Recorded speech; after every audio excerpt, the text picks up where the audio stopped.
All right, so it's been a couple of weeks actually since I last had recorded and posted the video, just to give you a couple of recaps.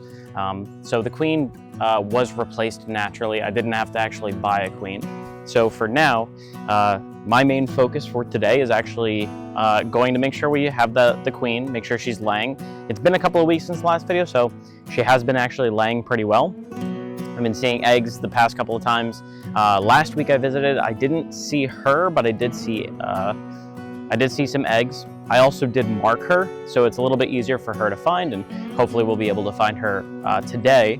And just for logging and for the sake of all of us beginners, this is August, so around this time is when you're going to start to see that there's not many like dandelions and wildflowers blooming. So it's really important, especially if you have a newer colony, to make sure that they have a lot of sugar water and they have a lot of honey and nectar, so that way they can build enough comb. And that's my biggest concern right now, is that they're a new colony.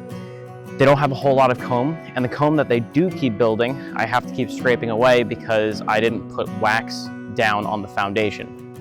Now, I started to, so we're going to take a look and see some of the comb that I did paint on. That we're going to see if they're going to be able to build off of it. I do have some wax that's left over from previously coming. I was scraping off some wax. I'm probably going to collect some today as well, just to keep on fixing their mistakes. And primarily the reason for this is I want it to be flat so it's easy for me to take it in and out, and that way there's no any bumps or anything for me to run into when trying to actually inspect the hive and trying to find the queen. So today we're going to be fixing and taking some comb if it's a little bit wonky. We're going to be correcting them. I'm not going to be painting on or brushing on any of their wax today, as I've already rendered it, but I just didn't bring it with me because I didn't want to do too much today.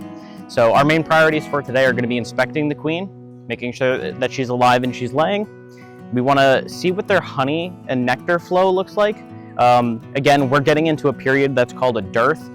So it's August now and there's not as much of a nectar flow, so I want to make sure that I am feeding them a decent amount of honey syrup or sugar water, 1-to-1, to make sure that they are able to build more comb in preparation of the colder temperature that's coming. And then lastly, once I wrap everything up, I do actually have a new top feeder, which is going to be a little bit different from what you've previously seen. I've been using, they're called entrance feeders. I've been using them on the inside, which is that top brood box, that bigger box on top. But instead of doing that, I now have another box that is a top feeder that I'm going to use to replace it, and it looks something like this. Now, this is a top feeder, and essentially what it is there are these kind of two wells or two reservoirs that I can put the 1-to-1 sugar syrup, and this is something I could also use in the winter and fall. But considering I want them to start building more comb, I need them to have as much sugar water as possible. And essentially the way that this works is at the very bottom, and you can kind of see through in the very center portion, but on the bottom, the bees are going to walk up through here in the center, and then they will climb their way down, and they don't actually get into the reservoir, but they can walk along this net to get to the water. So this prevents them from drowning, and no matter what level the sugar syrup is at, they're able to climb and reach. So this is going to be useful, especially if it's winter time. You don't want to open up them too much, but you want to make sure that they have enough sugar syrup. I can just pop the top, dump it in here, and then I don't disturb or freeze the rest of the brood, because they die at a colder temperature, especially as we get into fall and winter. Now, something that I was told, and something I'm going to be taking note of as well, is that you don't want to give them too much sugar syrup, because what ends up happening is if they have too much, so again, the reason we are giving them a lot is because we want them to build honeycomb. That's what promotes it. But the issue is that if we give them too much sugar water, they'll end up collecting it and putting it into the honeycomb cells. The issue with that is that if they do that to too many of the cells and they haven't built out much, that gives less room for the queen to be laying eggs. So we have to kind of find a balance of making sure that we give them enough sugar syrup so that they're building comb, but not too much that they're filling each cell, preventing the queen from laying eggs and bringing more to the colony and strengthening the colony. So we're gonna get in right now. Again, we're gonna be checking to make sure the queen is alive and laying eggs. We're gonna make sure that the comb isn't too wonky, and we're gonna have to take some if that is the case. And then we're gonna leave them alone for a bit and just give them this new top feeder for them to get some sugar water. So it shouldn't be too hard. Next week, I do plan on taking any comb that we have from today, plus some that I've stored up, and we're gonna brush on some more on those frames, again, just to stimulate them to want to build the comb correctly and not these weird columns. Now, the other thing for beginner beekeepers to realize, including myself, is that you can start to see they're a little bit more agitated. They're going around in circles in the front here. And that is because they realize that the temperature is actually dropping. They can feel it, and they're going to be a little bit more protective of their sugar water. Well, I've been giving them sugar water, but they're going to be a little bit more protective of their honey. So these are those entrance feeders that I've been kind of using here at the very top. These entrance feeders have been working good for me on the very top here. The only issue is that they are getting bigger as a colony. So those 2 entrance feeders I've been giving are emptying out in the first 2 days. So that's one of the reasons I want to make sure that I'm giving them a little bit more so I can, again, stimulate them to make more honeycomb. All right, you can see there's bees here. I always like to just double check and make sure that, you know, they aren't putting honeycomb there. If so, I can, again, take that off. Yeah, and I'm just gonna look here for the queen because I do not have a queen excluder on this section. So I just wanna make sure that, you know, she's not here and I'm not just throwing her around. Okay, so I'm actually gonna rest this by my feet, which is not ideal because one of the most common places people get stung is actually, or beekeepers, is actually by their ankles, funny enough. So I'm just gonna smoke them a little bit, just to kind of push them down into these frames a little more. Now, something else again, if you see these hive beetles, I'm gonna be crushing them, you'll see me every now and then. You want to kill hive beetles. They're one of the reasons that colonies can end up dying. Usually they're going to hide in like crevices. I have a couple right here. They're just kind of running around trying to escape. So you're going to see me crushing hive beetles. On top of that, something to note is that you don't really want to take too long when you are inspecting a hive around this time. Because the nectar flow is not as strong, there's going to be a lot more robbers nearby. So a lot more robber bees that are looking to steal honey from other colonies. So we're gonna take this off. We could see that some honeycomb is being built on here. This is the corner one, so there's not gonna be a whole lot on here. I'm seeing there's a little bit of nectar in there, which is good. And I do see some pollen in there, so that's also good. And I see some bees with actually pollen running on their legs. So I'll see if I can show that to you. A little yellow on their legs. All right, so I'm gonna put this one aside for now, just so I have more room to inspect. And we'll take a look at some of these other frames that have a little bit more production on them.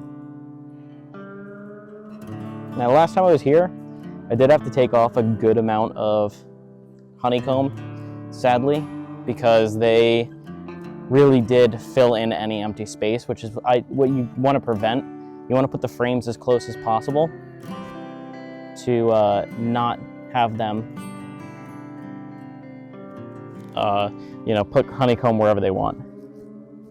So looking at this frame, I see again a bunch of nectar, and I see some pollen, which is good. Let's see this side. This side I see again nectar, pollen, Not really seeing any eggs, which is, you know, it's fine. We're not kind of in the center yet.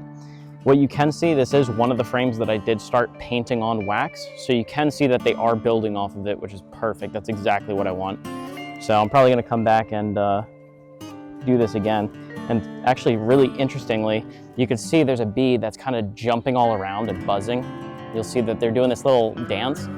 That little waggle dance or wiggle dance is actually their way of communicating where honey is outside of the hive. So right now they're saying, hey, if you go in this direction, that's where you're gonna find honey. There's a couple of them actually doing that, which is, you know, really interesting. And again, considering we're getting into a dearth, it's very important that they do know where to go to get that honey. But I love always seeing that. That's awesome. There's a lot of honey here, or a lot of sugar syrup, so I don't really expect the queen to be on this frame, so we're gonna keep on moving. I'm gonna go ahead and drop this down, just looking at the baseboard, just to make sure I don't see any like mites or anything. Now this next frame is probably one of the better ones, I would say.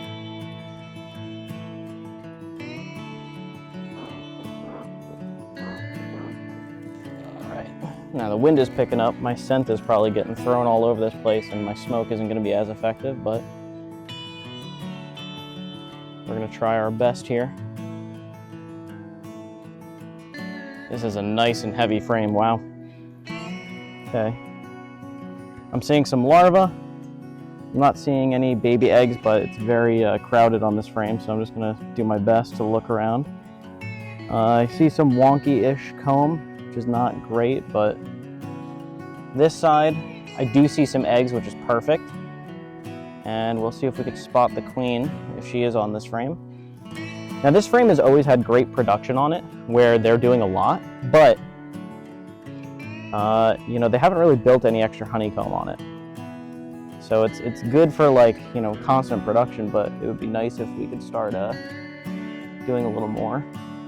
All right, now just to kind of explain this frame a little bit, you'll see that there's some capped cells. Those are broods or babies that are going to be born probably in the next week or so.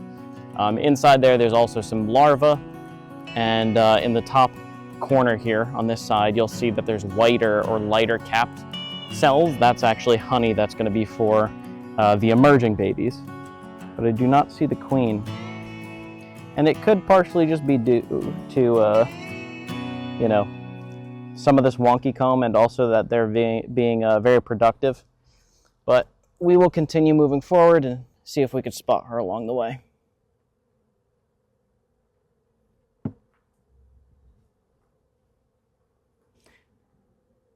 And you know, I've watched a good amount of beekeeping videos now at this point.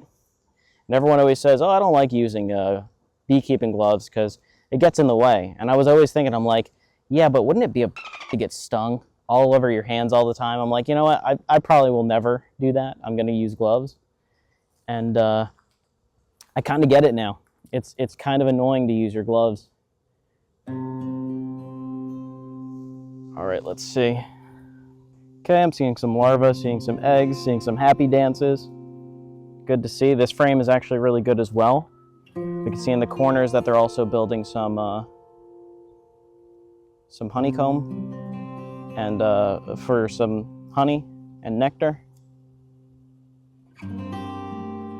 Okay, good, good. It's kind of hard to see if there's some babies in some of these cells because they're really dark in there. I think it's a mixture. It does look like they're starting to take some of these cells to put in sugar water. Again, they're trying to store, but at the same time, they're also building out some of the wax and honeycomb in that corner there, so it's not horrible. At this point, honestly, I'm not going to be super fixated on finding the queen. It'll be nice to see her. It'll give me also peace of mind if I want to start taking some of this wax off, but I do see that there are you know, eggs that are laying, so I'm not super concerned. I also don't see any queen cells, so they're not trying to leave anytime soon. So I'm not super concerned. This right here is partially the problem of the wax you can see on the corner there. I do probably want to take that off, but I want to find if I can see if the queen is around first before I do that. So we'll keep on moving. So as I had mentioned, you know, you don't really want to spend too much time inspecting a hive at this time because there are going to be some robber bees. That's just the nature of it. So I'm gonna try and pick up the pace a little bit. Okay, good. I see larvae and eggs. Perfect. Queen is still laying. She's still around. Some of those eggs have been laid probably today. So not super concerned. Again, this is a nice frame. This is beautiful. This is exactly what we want. Not protruding too far off. That's exactly what we're looking for and exactly what I'm, you know, painting some of these on, or painting on some of this wax for. Same thing on this side. This is a beautiful frame. So if we can get a couple more of these that are filled out, that would be ideal. And again, this is my goal because this is a brand new colony. We started this colony somewhat late, which is partially why we've ran into so many issues. We started it late. They didn't accept the first queen. So they had a rough start, but they are looking perfect right now for, you know, how many struggles they had to go through from the very get-go. Along with some of my errors as well. You know, I'm not perfect. And that's kind of part of the whole process, you know. Good, seeing larva. She made it all the way to these frames. Perfect. Again, this is looking like a nice frame so far. Eggs out here as well. Now you can see this is one that I had started brushing on wax, so you can see it's a little bit there. And I did on here, but they're actually starting to build it out, which is perfect. So this is going to be a good frame as well. I just need to give them a little bit more time. I do see some hive beetles that I want to quickly get rid of. Now these last two frames probably aren't going to have a whole lot on them, but we'll go ahead and take a look anyways. Okay, not a whole lot. That's looking nice. They've got some sugar syrup in there. It's not capped over yet, but still it's good that they have those places to put sugar water instead of, you know, where the queen may be. Or where she'll want to lay eggs, you know. So, you can see, not a whole lot, but again, other places for them to put sugar water, which generally they will put on the outskirts, so not too bad. Okay, cool. I kind of want to get the camera here because this is adorable, looking at all of the bees looking up at me. So hold on, let me grab my camera. Look at all of those eyes just looking up.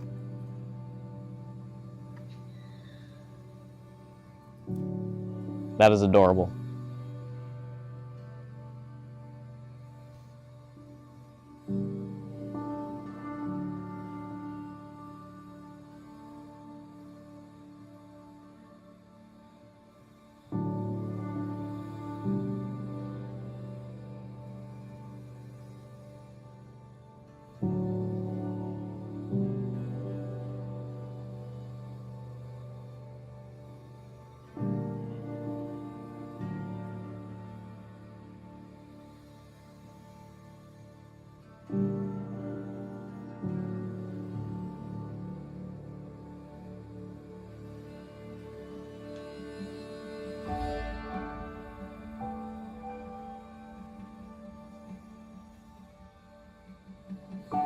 I'm gonna start cleaning up here. Overall, pretty good. Again, nice to see the queens alive. Nice to see that we can have that top feeder on there. I already started seeing that they were coming up to the top there, and hopefully you were able to see that as well. So I think they're pretty good. I gave them more sugar water. Previously, I was giving them just those 2 containers, which was about 3 cups of water to 3 cups of sugar. Again, that's that 1-to-1 ratio that around this time you should be giving to stimulate for that wax. But instead, I gave them probably about 5 cups and 5 of the cups of 1-to-1. Again, I don't want to give too much because I don't want them to fill up too many of those cells. I did see that there were plenty of cells to fill with sugar water as well as where to fill with you know, babies. So again, I'm happy to see that the queen was laying those little eggs. That lets me know that she's been around laying eggs for the past couple of days. You can generally tell what stage you see. There's the eggs, larva, and then the calf brood. That gives you a good idea of, where the queen has been, how long it's been since she's laid the eggs, which is great. I do still have some of those small hive beetles. I think that they're not too much of an issue. I'm usually spotting like 5 to 6 each time I visit, and 5 to 6 times I'm crushing them, which isn't too bad. The next thing that we're going to be doing for August and preparing for the following months is 1, making sure that we do still feed them. 2, I'm going to probably paint on more wax the following week, so that way we can make sure that they keep doing that flat honeycomb that we like to see. I'm probably also going to have to carve off some of the ones that they're doing wonky, because they're still doing it, until I can get that nice solid one. And if I had any tip for any beginner, is to definitely brush on wax from the very beginning.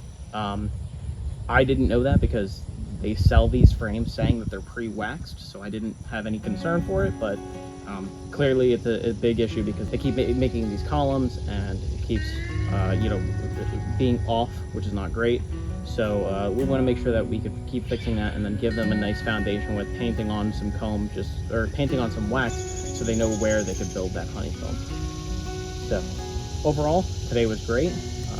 Hope to see you in the next video, where we do paint on some of that wax, and I can show you the process I've been doing, which is a little janky. I don't really have too much of a setup out here, so if you're kind of in the same situation, maybe you can find some maybe you can find it helpful to see how the way that I do it. So we're going to be painting on some of that wax next week, and we're going to see how they're taking this sugar water, and see if we need to maybe be giving them more, because they're going through it a lot more, or a lot quicker than expected. Anyways, if you want to continue learning with me, feel free to subscribe, and I'll see you in the next one. Peace.